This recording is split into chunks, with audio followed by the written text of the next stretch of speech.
Tim Basarnas Banda Aceh melakukan evakuasi satu orang kru kapal MV Lin Hai Nam berbendera Panama yang mengalami kecelakaan kerja di Selat Benggala, tepatnya perairan Kabupaten Aceh Besar pada Kamis 4 Agustus 2022 malam.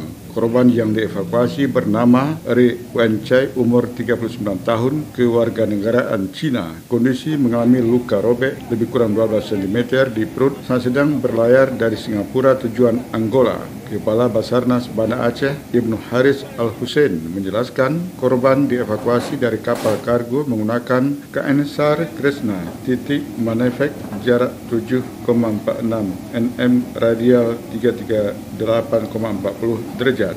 Menurutnya, saat berlayar dari Singapura menuju Angola, korban sedang melakukan perbaikan peralatan kebersihan tanpa disengaja. Salah satu peralatan yang digunakan korban mengenai perut sehingga mengalami luka robek sepanjang lebih kurang 12 cm dengan kedalaman 3 cm.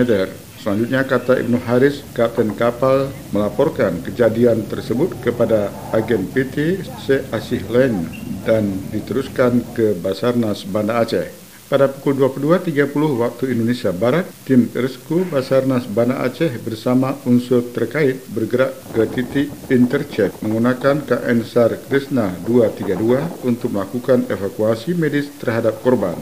Pada pukul 23 waktu Indonesia Barat, KN SAR Kresna 232 tiba di lokasi dan sandar kanan di kapal MV Lin Hai Nam. Selanjutnya pada pukul 23.20 waktu Indonesia Barat, tim medis dari Kantor Kesehatan Pelabuhan Kelas 2 Banda Aceh memeriksa kondisi korban dan melakukan swab antigen di atas MV Lin Hai Nam.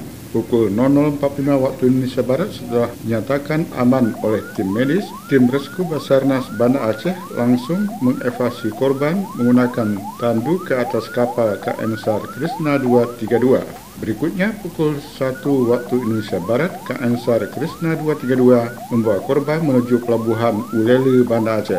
Pukul 1.45 waktu Indonesia Barat, KN SAR Kresna 232 tiba di Pelabuhan Ulele. Selanjutnya, korban dievakuasi ke Rumah Sakit Umum Daerah Dr. Zainal Abidin menggunakan ambulan Kantor Kesehatan Pelabuhan Kelas 2 Banda Aceh untuk mendapatkan penanganan medis lebih lanjut. Tim Liputan Dinamika Aceh melaporkan.